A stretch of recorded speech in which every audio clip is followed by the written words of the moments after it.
വിഷം മഴയായി പെയ്ത 26 വർഷങ്ങൾ, 1000 മരണങ്ങൾ.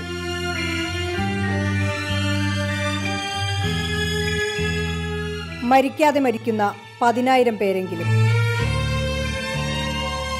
നിശബ്ദമായും പതുക്കെയും ഒരു വംശഹത്യ. അമ്മ തന്ന അമ്മ, അച്ഛന അച്ഛ. പ്രതികൾ ഇന്നും സുരക്ഷിതർ. ഇരകൾക്ക് പറഞ്ഞു മടുത്തിരിക്കുന്നു.